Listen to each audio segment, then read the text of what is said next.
नमस्कार, स्वागत है आपका बिहार समाचार में। बड़ी खबर आ रही है कि मुख्यमंत्री नीतीश कुमार जी फिर से पलटी मार सकते हैं। मुख्यमंत्री नीतीश कुमार जी बीजेपी को छोड़कर तेजस्वी यादव के साथ जा सकते हैं। और इतना ही नहीं, कुछ ऐसे भी खबरें आ रही है जिससे लगता है कि बीजेपी वाले भी मुख्यमंत्री नीतीश कुमार जी को निकालने की तैयारी में जुट गए हैं। तो आज की बड़ी और बेहतरीन खबरों पर बात करने से पहले आपसे एक छोटी सी अनुरोध है, कृपया वीडियो को एक प्यारा सा लाइक अवश्य कर दीजिएगा। आपका लाइक करना ही हमारी मेहनत का फल होता है। चिराग पासवान ने दावा कर दिया है कि मुख्यमंत्री नीतीश कुमार जी अब राजद में जाने वाले हैं। बीजेपी मुख्यमंत्री नीतीश कुमार जी को वैसे ही मुख्यमंत्री के पद से निकालने वाली थी और मुख्यमंत्री नीतीश कुमार जी अपनी कुर्सी को बचाने के लिए अब तेजस्वी यादव के साथ जाने वाले हैं। बिहार में मध्यावधि चुनाव होने वाला है। देखिए, बिहार के सीएम नीतीश कुमार जी और नेता प्रतिपक्ष तेजस्वी यादव के बंद कमरे में मुलाकात के बाद चिराग पासवान ने दावा किया है कि बिहार में मध्यावधि चुनाव होना तय है। चिराग पासवान ने कहा है कि मुख्यमंत्री नीतीश कुमार ने अपनी कुर्सी बचाने को लेकर बंद कमरे में तेजस्वी यादव से मुलाकात की है और लोगों को इससे अचंभा भी नहीं होना चाहिए, क्योंकि नीतीश कुमार तो पलटू राम है। नीतीश कुमार अपनी कुर्सी बचाने के लिए कभी भी पलटी मार सकते हैं। पहले भी नीतीश कुमार राजद के साथ जा चुके हैं, इसके बाद दोबारा वे बीजेपी के साथ हैं। किसी को पता नहीं चलता कि कब नीतीश कुमार किस तरफ जा रहे हैं। तो वहीं पत्रकारों को संबोधित करते हुए चिराग पासवान ने कहा कि मुझे बताइए कि 2017 से 2022 तक आपने कितनी बार मुख्यमंत्री नीतीश कुमार जी को तेजस्वी यादव से ऐसे मुलाकात करते हुए देखा था। पहले भी इफ्तार पार्टियां हुई थी, दही चूड़ा का कार्यक्रम हुआ था, कितनी बार वे लोग मिलते थे? नहीं ना। अब जब बीजेपी वाले मुख्यमंत्री जी को सीएम के पद से हटाने की बात कर रहे हैं तो मुख्यमंत्री जी अपनी कुर्सी बचाने के लिए राजद में जाने की तैयारी में जुटे हैं। धीरे धीरे मुख्यमंत्री नीतीश कुमार जी तेजस्वी यादव से मुलाकात कर रहे हैं और इधर अब बीजेपी वाले भी नीतीश कुमार जी को पार्टी से बाहर निकालने की तैयारी में जुट गए हैं।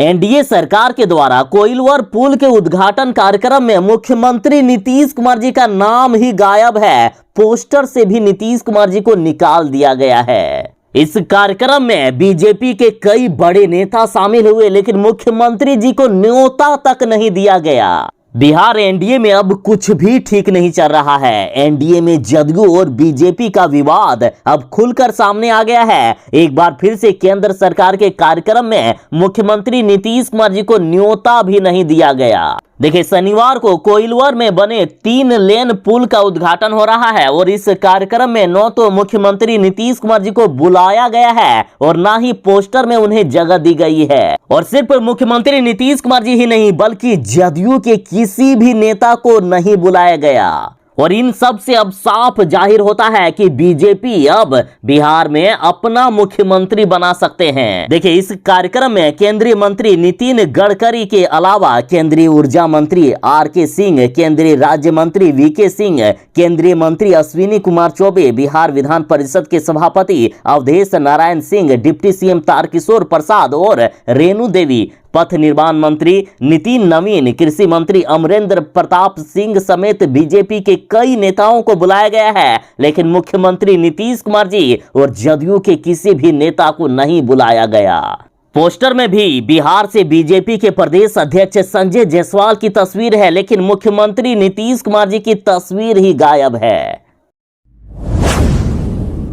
इस बार बारिश में जब बाढ़ आएगी तो बिहार का कितना बुरा हाल होगा, ये अभी से ही सोच के लोगों को डर लगने लगा है। देखिए, बिहार से बड़ी घटना की खबर सामने आ रही है। मुख्यमंत्री नीतीश कुमार जी के निरीक्षण के तुरंत बाद करोड़ों की लागत से बना तटबंध धराशायी हो गया। कई गांवों में नदी का पानी अभी से ही फैल गया है। बिहार सरकार किस तरह से लापरवाह है और किस तरह से भ्रष्टाचार बिहार में व्याप्त है, दरअसल इस प्रशासनिक लापरवाही उजागर हो गई है। बड़ी खबर सीतामढ़ी से आ रही है, जहां मुख्यमंत्री नीतीश कुमार जी के निरीक्षण के तुरंत बाद करोड़ों की लागत से बना लखनदेई नदी तटबंध टूट गया।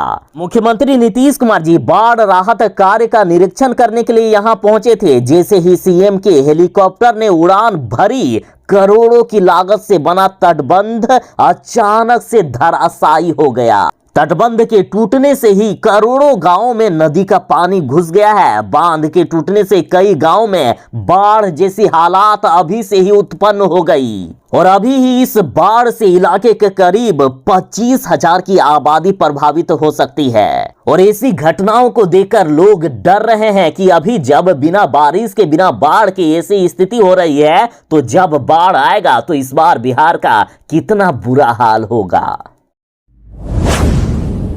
बिहार में शिक्षकों को वेतन नहीं दिया जा रहा है और खबर है कि बिना वेतन कब तक पढ़ाएंगे शिक्षक। शिक्षक संघों ने सरकार से सवाल किया है और कहा कि महंगाई में 2 महीने से ज्यादा हो चुके हैं और वेतन का कोई ठिकाना नहीं। नवनियुक्त शिक्षकों को वेतन देने का सवाल विभिन्न शिक्षक संगठनों ने किया है। 2 महीने से ज्यादा समय शिक्षकों को ज्वाइन किए हुए हो चुके हैं, पर उनके हाथ वेतन नहीं आया है। छठे चरण शिक्षक नियोजन के तहत 23 फरवरी 2022 को शिक्षकों को नियुक्ति पत्र दिया गया था, लेकिन अभी तक शिक्षकों को 1 भी रुपया वेतन नहीं दिया गया। दरअसल शिक्षकों के अभी भी सर्टिफिकेट में जांच होना बाकी है, मगर जांच में देरी हो रही है। तो इस पर शिक्षक अभ्यर्थियों ने कहा कि जांच में यदि देरी हो रही है तो एफिडेविट लेकर वेतन दे सरकार। और साथ ही शिक्षक संघ ने सरकार से सवाल किया है कि क्या अब वेतन के लिए भी आंदोलन करना पड़ेगा। शिक्षक संघ ने कहा है कि 3-4 साल संघर्ष करने, धरना प्रदर्शन करने के बाद नौकरी हासिल की है। अब लगता है कि वेतन के लिए भी उन्हें आंदोलन करना पड़ेगा। चिराग पासवान ने कहा है कि बिहार सरकार पूरी तरह से फेल हो गई है। मुख्यमंत्री नीतीश कुमार जी ने लोगों का विश्वास खो दिया है और ध्यान भटकाने के लिए लोगों को हिंदू मुसलमान के नाम पर लड़ाया जा रहा है। चिराग पासवान ने हनुमान चालीसा पाठ को लेकर हो रही सियासत को लेकर कहा है कि ये सब लोगों के ध्यान भटकाने के लिए कराया जा रहा है और इससे सरकार अपनी विफलताओं को छिपा रही है। इन्होंने सरकार से सवाल किया कि क्योंकि आप रोजगार दे नहीं पा रहे हो तो आप हिंदू मुसलमान करते हो, आप भ्रष्टाचार मिटा नहीं पाते तो आप चीजों को तूल देते हो। जिनको लाउड स्पीकर पर अजान करना है वो खुशी खुशी कर रहे हैं, जिनको हनुमान चालीसा पढ़ना है वो पढ़ रहे हैं। मैं खुद भी हनुमान चालीसा पढ़ता हूं, उसके लिए मुझे लाउड स्पीकर की जरूरत नहीं, मैं गाड़ी में ही बैठे बैठे हनुमान चालीसा पढ़ लेता हूं।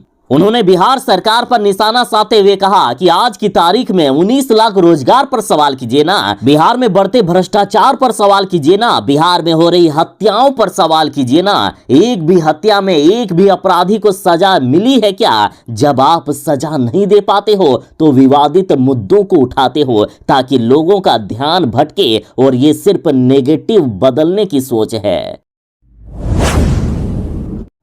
लालू यादव के बड़े बेटे तेज प्रताप यादव ने अपनी पत्नी को कई साल पहले ही छोड़ दिया है, लेकिन अब बड़ी खबर आ रही है कि लालू यादव की बड़ी बहू का गुजारा नहीं हो पा रहा है। पटना हाईकोर्ट वे पहुंच गई है और बोली कि जज साहब 23,000 में नहीं चल रहा है घर द्वार।